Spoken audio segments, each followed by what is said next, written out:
evening. This is Thursday, October 23rd, 12 days until the 2008 presidential election. There's the old dark humor joke about the guy who's so chronically forgetful that he wouldn't show up for his own funeral. But a candidate who wouldn't show up for his own election night party? Our fifth story in the countdown, the McCain campaign telling the Associated Press tonight that the senator will be addressing his supporters who have gathered in a ballroom at the Biltmore Hotel in Phoenix on November 4th by video remote, while he stands at another location on the hotel lawn. No, I'm not kidding. Aides telling the AP that the campaign's bizarre decision to keep Senator McCain out of the mix at his own election night party is due to, quote, space limitations. Probably nothing to do with the latest batch of numbers out of the battleground states, putting a victory on election night even further out of the reach for the Republican. Senator Obama with double-digit leads in all 8 of the states in the Big Ten poll. Illinois, his home state, by 29. Michigan, until recently thought to still be an actual battleground, by 22. Minnesota, 19. Wisconsin, 13.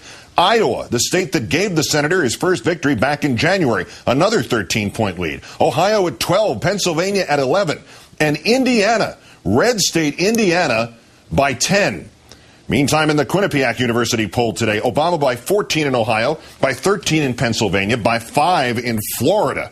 In the opinion research poll for Time magazine, in Virginia, which has not voted for a Democratic president since 1964, Obama by 10.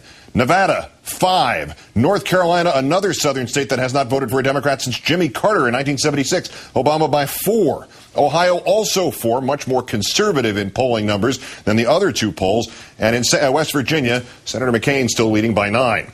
Finally here, Senator Obama even edging ahead of Senator McCain in Big Sky country, up by 4 in the Montana State University Billings poll for that state. Senator McCain today trying to win back those voters in Florida with a strategy proven not to be working. I don't know if the name will be at all familiar to you, but apparently he brought up somebody called Joe the Plumber.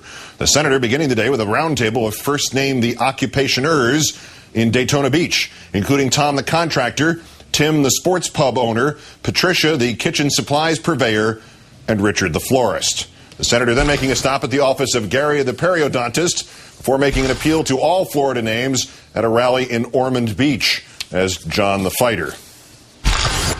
Florida's a battleground state. We got to win it. We have less than 2 weeks, 12 days, who's counting, until the election. And what America needs now is a fighter, someone who puts all his cards on the table and trusts the judgment of the American people. I have fought for you most of my life. Senator Obama before leaving the campaign trail for 36 hours to visit his gravely ill grandmother in Hawaii. This morning reminding voters in another battleground state, Indiana, that despite the poll numbers, even the extraordinary ones there, they should take nothing for granted during the next 2 weeks. Indiana, in just 12 days, you have the chance to elect your next president. You'll have the chance to bring the change we need to Washington. You'll have the chance to select the next commander-in-chief and make sure that we are using our military wisely. That's the good news. But we're going to have to work. We're going to have to struggle. We're going to have to fight for every single one of those 12 days to move our country in a new direction. It's not going to be easy, but I'm hopeful about the outcome. Time now to bring in John Harwood, CNBC's chief Washington correspondent, also, of course, a political reporter with the New York Times. Good evening, John. Great to be with Keith, the anchorman. Yes, that's me. Let's go back, John, the correspondent and bureau chief. Let me ask you this question about John, the candidate, and this extraordinary announcement that he's not actually going to be at his own election night party. I'm very confused by this. I have no explanation. Do you? Well, Keith, this is the point in the campaign where all stories, it seems, are bad for the McCain campaign. I talked to a McCain advisor tonight who said this was a mistake, that the AP story got it wrong, and that, in fact, John McCain will be in the ballroom with his supporters, the people who will be watching on video screens. That's the overflow room in case they've got more people who show up. So if that is correct, it appears that he will show up. Well, all right. I feel a little bit better, like we're still on planet Earth. To the polls, though, is there a positive for Senator McCain out of any of those numbers? Not really. There's one poll by the Associated Press that has Barack Obama only up one. But if you look at the range of polls, which is what political pros do, Keith, as you know, they average them together and sort of smooth out the wide swings in one to the other. And it's pretty clear Barack Obama's got a lead 6, 7, 8, 9 points nationally. And also, as those numbers in the Big Ten poll and Quinnipiac that you just put up on the screen showed, he's got leads in those battleground states that he needs. So he's in a very, very strong position right now. We're going to get something different in the absence of Obama from the campaign tomorrow. There's something of a vacuum. There's something of a news vacuum. And Senator Palin is going to give a policy address tomorrow for the Republican side, obviously. Do we have any idea of what's coming with that, and why did they decide to take that, I think it's would be fair to say from either side of the equation, to take that risk?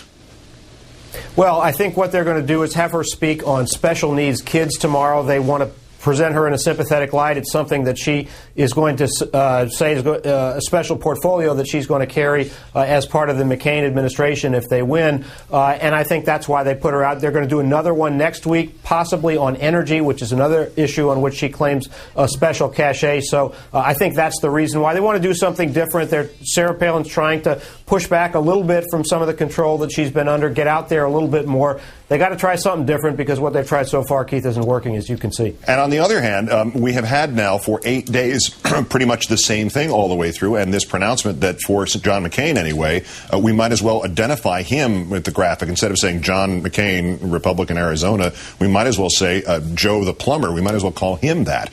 Is that locked in? Is there going to be a change from that, or are we going to hear another 12 days of this one drum beat being repeated again and again?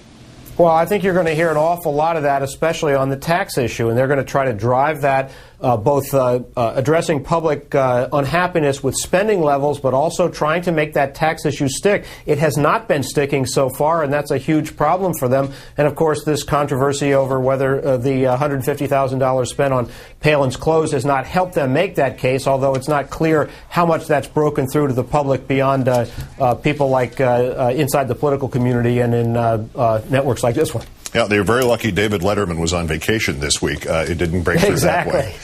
One break for the McCain campaign. John Harwood of CNBC and the New York Times. Thanks for coming in tonight, John. You bet.